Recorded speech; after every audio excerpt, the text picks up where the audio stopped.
lo que hoy quería traer para esta charla con ustedes es algunas entradas analíticas para que pensemos y para poder hablar sobre las ciudades feministas, y que hablar de esta aspiración a tener ciudades seguras, ciudades inclusivas, ciudades cuidadoras, ciudades sostenibles, todos términos que les resonarán a ustedes, es inherente a la agenda feminista, porque es la agenda de la inclusión social, es la agenda que interpela lo que les decía recién a los medios, las políticas hechas en clave de neutralidad, esas políticas que nos diluyen a las mujeres en el concepto de hogares o de familias. Entender que no es suficiente apelar a las brechas de desigualdad cuando hablamos de cómo avanzar a esas ciudades que aspiramos construir, que necesitamos mirar los roles asignados al conjunto social, a esas mujeres cuidadoras y a esos hombres que son supuestamente productivos todos.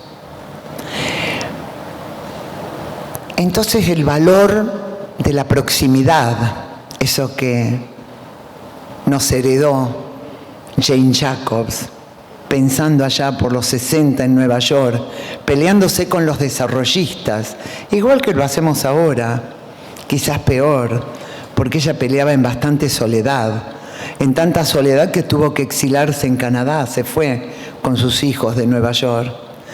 Pero con Ana Bofill, una querida amiga arquitecta catalana, siempre decimos que Jane Jacobs dejó una impronta muy fuerte en su pelea por preservar la calidad cotidiana de la vida en New York, en esos espacios, en esos intersticios urbanos que tanto nos gusta a quienes vamos a esa ciudad recorrer y vivirlos. Entonces el valor del tiempo, el vector tiempo y espacio, vectores centrales para esa cualidad, para ese atributo de la proximidad que es central a la vida cotidiana de las personas, pero muy en particular de las mujeres. Y muy en particular de las mujeres por los roles que nos han asignado, que seguimos sosteniendo ese rol que tenemos en cuidar la vida, en reproducir la vida, ¿sí? Un trabajo que se ha invisibilizado por siglos y que las feministas hemos logrado colocar en la agenda. Y que es cierto lo que decía Solana, junto con Carmen Beramendi, cuando ella armaba el Instituto de las Mujeres del Uruguay, con el Instituto Nacional de Estadísticas. Ay, cómo me gustaría acordarme el nombre de quién era su directora. ¿Cómo?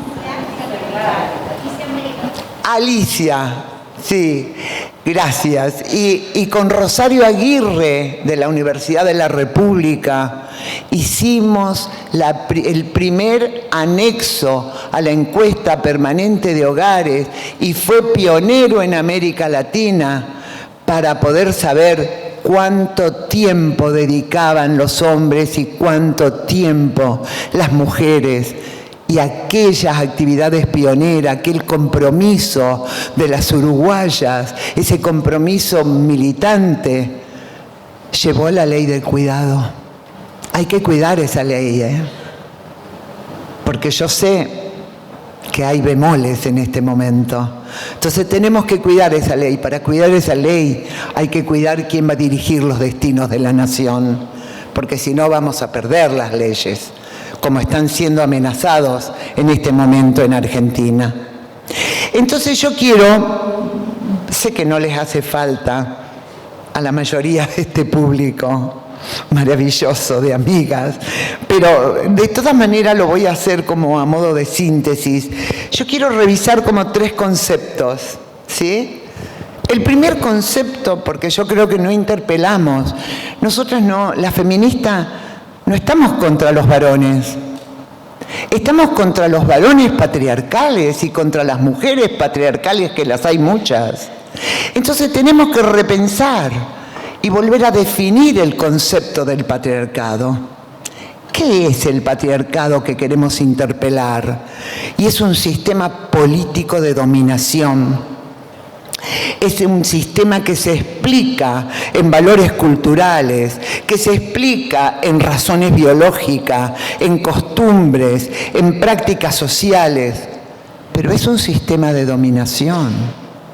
Como dice Rita Segato, antropóloga feminista argentina, casi brasilera, ella dice y afirma que es el primer orden de poder, el patriarcado, el sistema patriarcal, ese que define el valor de lo masculino, ese que define el prestigio de los hombres por sobre las mujeres y las diversidades, y encierra un sistema jerárquico. El patriarcado es una manifestación de poder sobre los cuerpos de las mujeres, sobre los cuerpos feminizados.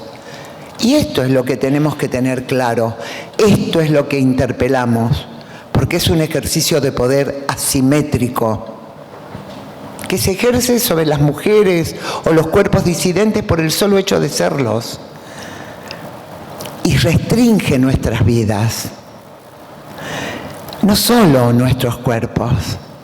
No solo tenemos temor a veces de circular por ciertos lugares siendo mujeres, sino también restringe nuestras vidas. Y en las omisiones de las mujeres nos omiten en muchos aspectos de la construcción de lo social. Hay un segundo concepto que quiero traer a esta reflexión, y es el concepto que parece que fuera nuevo. No, no es nuevo. Se usa más, por suerte. Es el de intersecciones. El concepto de intersecciones es muy importante para nosotros y para mirar esto que queremos analizar y profundizar, que es las mujeres en la ciudad. Porque las mujeres estamos atravesadas por diferencias. Así como decía recién, hay mujeres patriarcales y las conocemos muy bien, no solo en la historia y en la política, en la vida cotidiana. Las mujeres tenemos diferencias etarias, diferencias sociales, diferencias raciales, diferencias étnicas, discapacidades, condiciones económicas distintas, niveles educativos, de identidad sexual. O sea, tenemos tantas otras diferencias. Y la interseccionalidad es una herramienta conceptual para el análisis, para eso nos sirve. Porque busca dar cuenta de las múltiples discriminaciones que puede sufrir una misma persona. Esto es la interseccionalidad, para eso sirve. Y este concepto, como tantos otros, como el de las cuotas de equiparación o las cuotas de acción positiva, nos las regalaron en la construcción de las resistencias del movimiento de liberación de los negros y las negras en Estados Unidos. Y tenemos que saber, porque nada empieza con nosotras mismas. Estamos paradas en hombros de gigantas que nos heredaron y por suerte de jóvenes que están hoy profundizando. Y esto es precioso, ¿no? Y fue en 1989 que Kimberly Williams Crenshaw, una académica negra, profesora estadounidense especializada en estudios de raza, acuñó el término de la interseccionalidad y, dicho en sus palabras, la posibilidad del fenómeno por el cual cada individua sufre opresiones u ostenta privilegios en base a su pertenencia a múltiples categorías sociales. Si soy blanca, rica, educada y vivo en un territorio de determinadas características, voy a tener privilegio sobre la mayoría de las mujeres en esta sociedad. Y este concepto entonces es muy útil. Y yo quiero sumar a estos conceptos el de territorio, porque creo que el territorio es una interseccionalidad también, pero es un indicador activo, central, sobre todo cuando hablamos de las políticas urbanas, cuando hablamos de las condiciones de vida de la sociedad, de la ciudad. Y es el territorio y sus condiciones situadas, sus condiciones dadas, un factor que demanda este análisis, porque estas condiciones van a venir a potenciar situaciones de vulnerabilidad. No porque las mujeres sean vulnerables, de ninguna manera. Ya lo han mostrado individual y colectivamente, que las mujeres no somos vulnerables. Pero sí podemos hay que distinguir entre causa y naturaleza de la vulnerabilidad. Por naturaleza no lo somos, pero sí puede haber causas de vulnerabilidad. Y las condiciones de los territorios van a agudizar esas causas de vulnerabilidad. En particular, esas mujeres que el feroz extractivismo urbano actual las empuja a los bordes de la ciudad, las aleja de los servicios, de las infraestructuras, las aleja de los bienes de esa ciudad que queremos todos vivir y disfrutar. Y sean estos centros urbanos o poblados,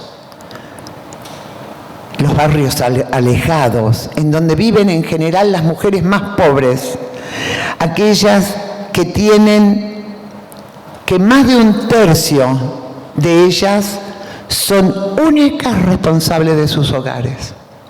Y ese más de un tercio de hogares bajo la única responsabilidad de mujeres son la mayoría de los hogares en las condiciones de pobreza. Pero no solo eso, son los hogares que tienen mayor cantidad de dependientes. Y no les hace falta tener hijos a esas mujeres para tener dependientes. De ninguna manera. Siempre las mujeres están cuidando a alguien, y más cuando están en condiciones y en situaciones de mayor carencia. A mayor carencia, más solidaridades se construyen. Lo ha mostrado la pandemia claramente. Muchas mujeres que no tienen hijos atienden los comedores comunitarios, los roperos barriales. Son las más activas, sostenedoras de la vida comunitaria.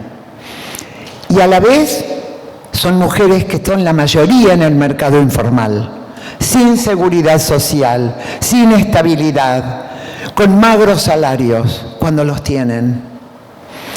Y entonces el territorio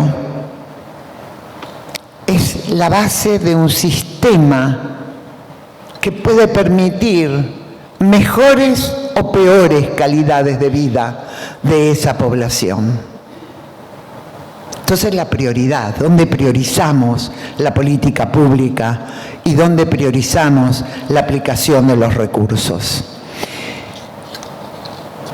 Estamos entonces en construcción de las bases de lo que yo creo que es un debate ético, un debate político latinoamericano, que no puede dejar estos temas afuera.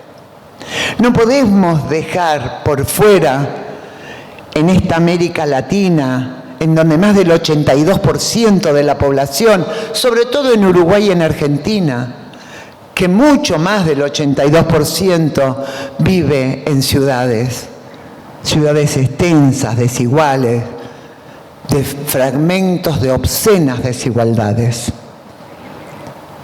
Entonces, este es un debate que necesitamos dar en el marco de ese patriarcado que, cuando se une a las políticas neoliberales, conforma la ecuación más perversa para aquellos que menos tienen, para aquellas que más necesidades enfrentan.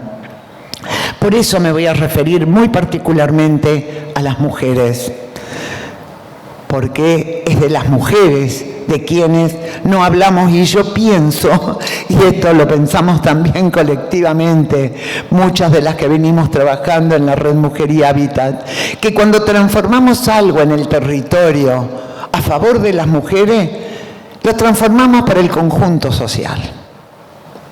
Por eso nosotras inventamos el programa Ciudades sin Violencias para las Mujeres, ciudades más seguras para todos y todas.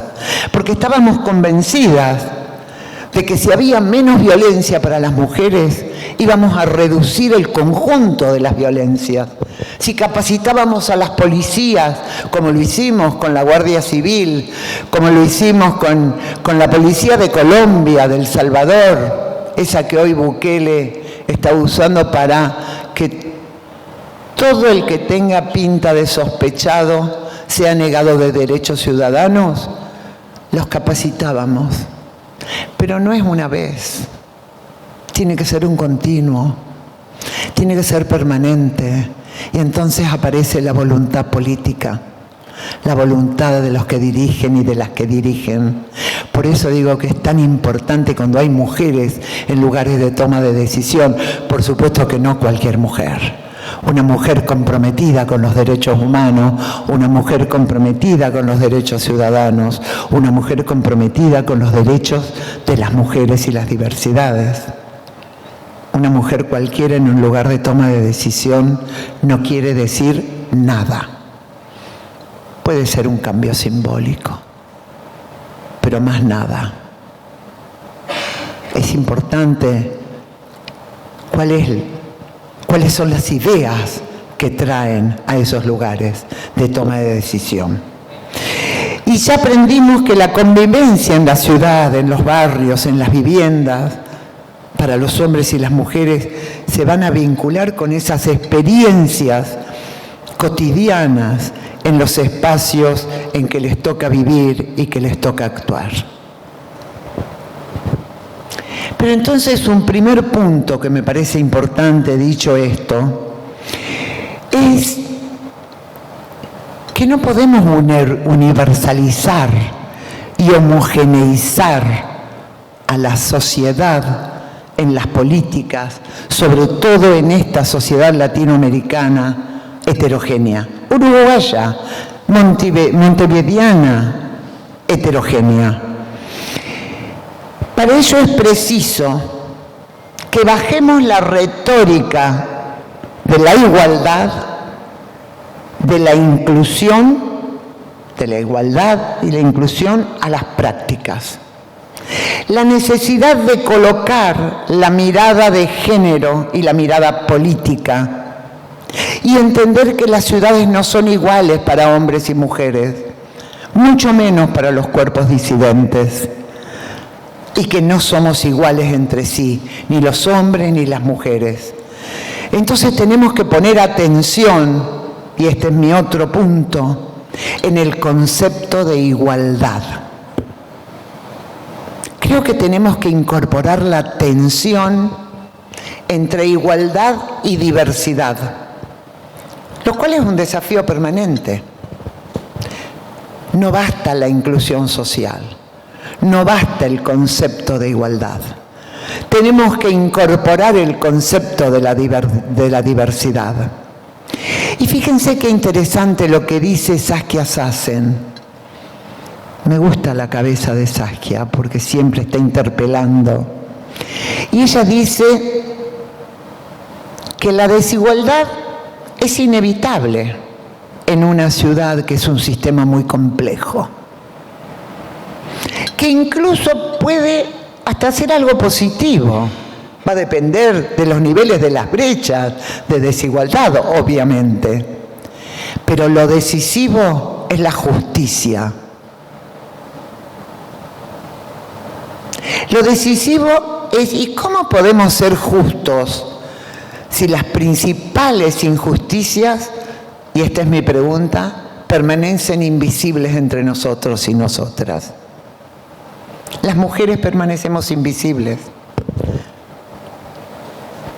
¿Queremos la igualdad? Esta igualdad debe ser respetando las diferencias y sin temor a las controversias que hacen parte de la construcción social. Virginia Vargas, la querida Gina Vargas, nos advierte y nos dice: la igualdad es una de las palabras que ha entrado en disputa. Y no porque no queremos la igualdad. Todas y todos queremos la igualdad, ¿sí?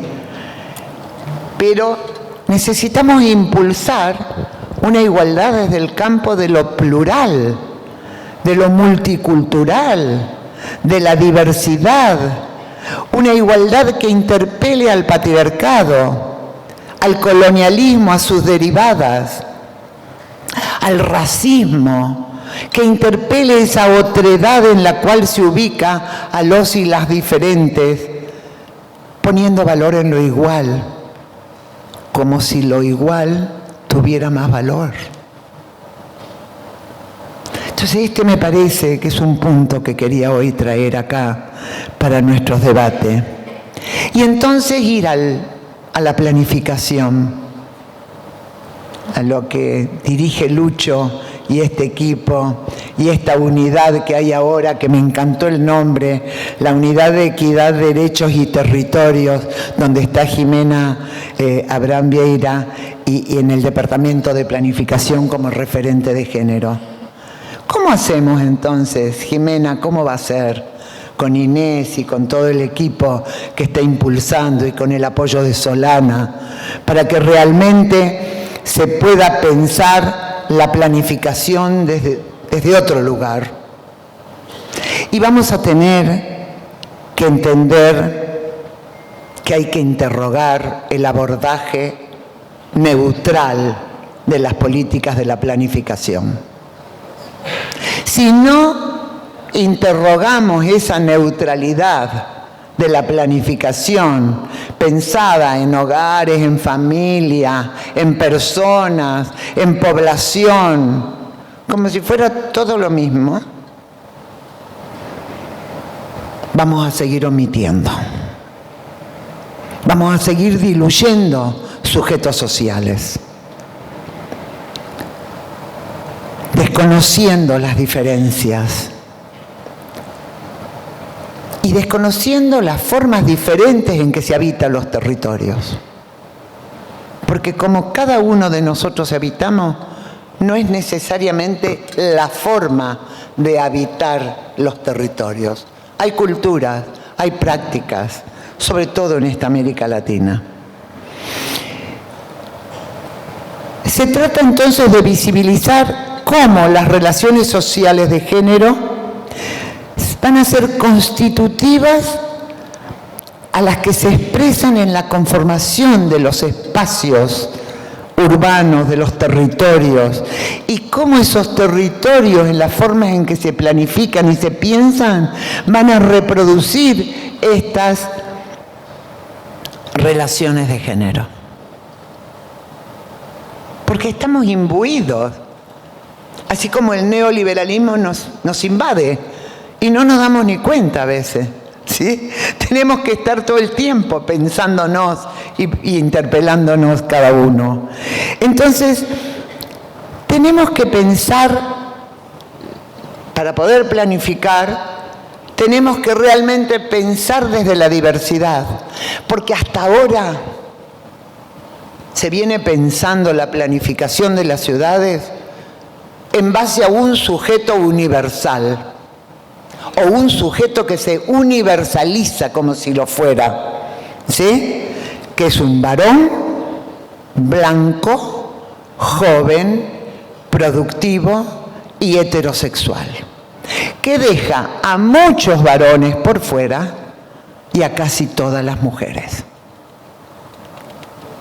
Entonces, esta forma de planificar, esa episteme patriarcal, es la que, junto al neoliberalismo, va a formar realmente el andamiaje perverso de cómo pensamos la sociedad. Y nosotras venimos desarrollando varias, pensando juntas, nutriéndonos unas a las otras, en cómo trabajar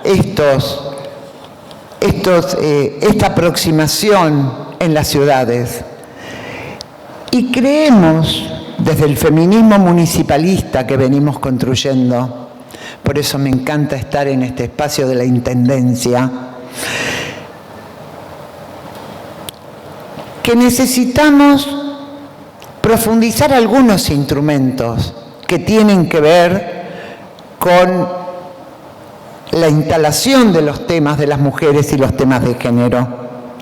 Porque en realidad estamos aludiendo a muy novedosas construcciones. Construcciones incluso en torno al poder público, a sus administraciones, a las políticas, que en muchos casos vienen siendo lideradas por mujeres políticas y también por potentes procesos de abajo hacia arriba. Los millones de muchachas en las calles reclamando sus derechos, levantando sus derechos, son las voces que han empujado la agenda.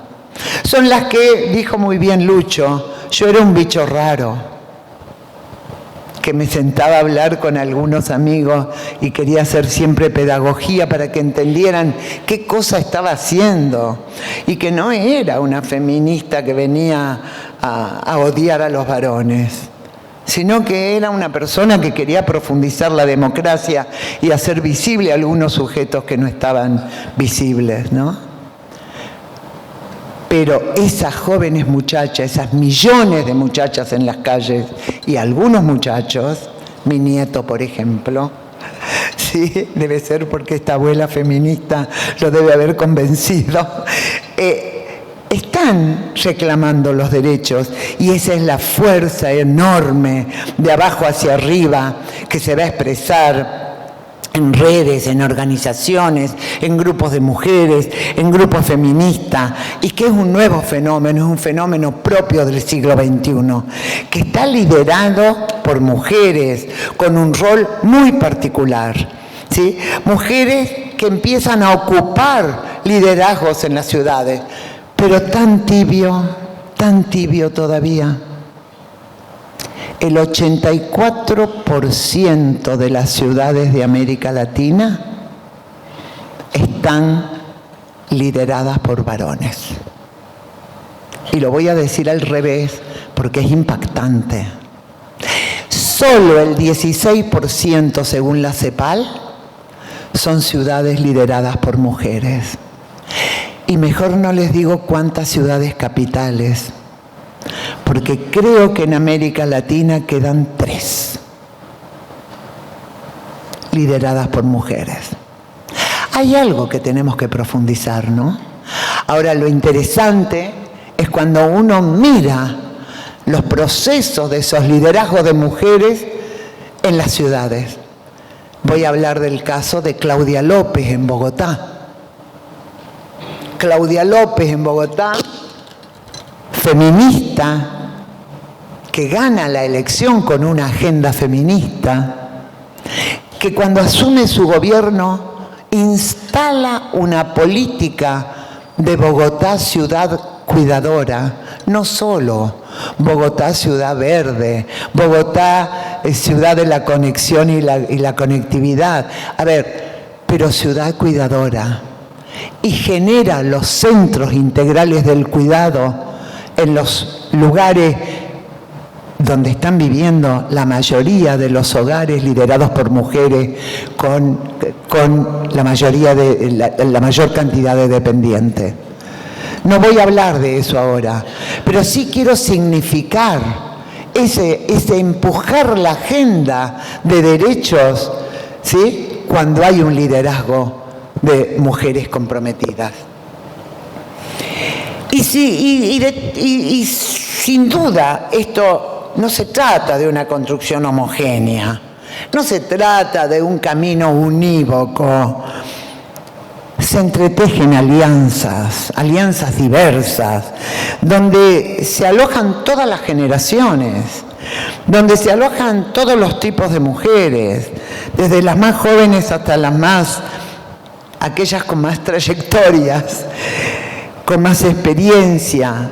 Se diseñan estrategias, se diseñan metodologías diversas. Y esto es lo importante de compartir, esto es lo importante de reflexionar. Y estamos ante un municipalismo transformador. Y yo quería hablar de esto hoy con ustedes, ¿no? De estos procesos instituyentes, liderados por mujeres, que emergen progresivamente en los territorios locales, en los diversos continentes. En África está sucediendo, en la misma Europa. Ellos ya han llegado a un 30% de mujeres en los liderazgos de ciudades. Y este nuevo municipalismo es un escenario en donde esta irrupción de mujeres en la política, esta irrupción de una política feminista, y si no el ejemplo de Silvana Pisano en el municipio B, perdón Silvana, pero tengo que decirlo, ¿sí?, impulsando nuevas formas de concebir el Estado, impulsando nuevas relaciones, nuevas formas del ejercicio del poder, de la administración del bien público, inaugurando nuevas narrativas, nuevas prácticas. Y esto es también algo que Ada Colau lo dijo precioso, la exalcaldesa de Barcelona, que yo no me consuelo que perdió la alcaldía por 1.500 votos. 1.500 votos. Y yo la verdad que le ofrecí a Ada ir a trabajar, gratis por supuesto, con las migrantes, con tocar puerta a puerta, porque que Ada Colau perdiera el gobierno de Barcelona fue una pérdida, yo diría que para la humanidad, miren lo que les digo, porque desarrolló un ejemplo de ciudad, una ciudad de espacios públicos, de espacios colectivos, de atención a los barrios más postergados, de atención a los migrantes, de permiso para que los negros y las negras que cruzan y se mueren en el Mediterráneo, para esos que sobreviven, pudieran tender sus telas y vender sus mercaderías, que atravesó la alcaldía de Barcelona con un bienvenido a los refugiados. Y eso es un gobierno de izquierda, o es un gobierno progresista, llámenlo como quieran, pero es un gobierno que acoge, que incluye, que suma. Y Ada decía que el municipalismo transformador que estamos impulsando en muchas ciudades del mundo es una construcción feminista desde el momento en que se define crear comunidades que cooperen en red para defender los bienes comunes y luchar contra las desigualdades sociales. Y este es el concepto. Estas son las bases conceptuales sobre las cuales tenemos que debatir para realmente pensar cómo reconfiguramos lo público a través de instalar viejos y nuevos temas, ¿sí? Y hay 3 temas que quiero mencionar, y con esto voy a cerrar. Quería hablar del municipalismo y pensar en cómo son estas nuevas administraciones o las que necesitamos, no solo para las ciudades, sino para los estados, las provincias y las naciones. Yo creo que hay 3 dimensiones claves, 3 dimensiones centrales en el entramado institucional para estos procesos. Uno es la institución misma, ¿sí? Lo que existe en la propia institución. La Secretaría de Planificación, la Unidad de Género y Territorio, la Secretaría de Género, ¿sí? Lo que existe como tal, lo que propicia la construcción de este desarrollo. Y hay muchos antecedentes, y ustedes lo tienen, los planes de igualdad, ¿sí? Que consolidan estas nuevas narrativas, que además se pueden apoyar en instrumentos internacionales. Cuando Olga recordaba a Belela, emocionada, yo trabajé tanto en el campo de lo multilateral y de lo internacional al lado de una mujer como Belela, que era una maestra. Cotidianamente aprendíamos de ella. Y hay tanto para apoyarse en ese campo internacional, como lo viene haciendo muy bien Fabiana en el campo internacional del municipalismo. Tenemos que apoyar esas gestiones. Tenemos que articularnos para hacerlas más productivas, porque ese campo de lo institucional tiene distintas, es multiescalar, es multisectorial. Y tenemos que atender esas multiescalas, ¿sí? Y tenemos instrumentos, algunos flojos, como la nueva agenda urbana, pero igual nos sirven. Igual nos sirven, porque podemos darle nuestro carácter. Y en este campo de lo institucional venimos avanzando y hay que defender fuertemente, porque las puertas siempre están abiertas para el retroceso, el reconocimiento de las mujeres como sujetos de derecho y de política. Y comprender que las mujeres somos productoras de riqueza.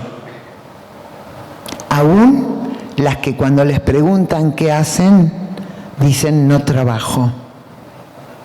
Y que Uruguay ha sido pionero en demostrar que sí trabajan y cuánto aportan al Producto Bruto Interno en el cuidado y la reproducción de la vida. Un segundo punto que quiero hacer es el liderazgo de las mujeres. Y el municipalismo feminista o la política feminista se asienta en los liderazgos de las mujeres, que si bien son todos diversos, poseen una impronta particular en sus gestiones, como lo decía antes. Y son mujeres que avanzan no sin fuertes y grandes dificultades, hasta la violencia política. Es muy fuerte. Lo hemos vivido en distintos países de América Latina, la violencia política contra las mujeres políticas. Lo personal es político y tiene un altísimo costo en la vida de las mujeres. Y esto tienen que entenderlo no solo las mujeres en sus diversidades, sino también los varones, los hombres. Y tenemos que ver con qué estrategia se camina para sostener esos liderazgos. Y en esos caminos de ocupar posiciones de liderazgo, muchas de ellas, en una transformación contundente del concepto de lo político y público como masculino, cuestionan ese liderazgo hegemónico patriarcal. Y no es fácil, es muy difícil.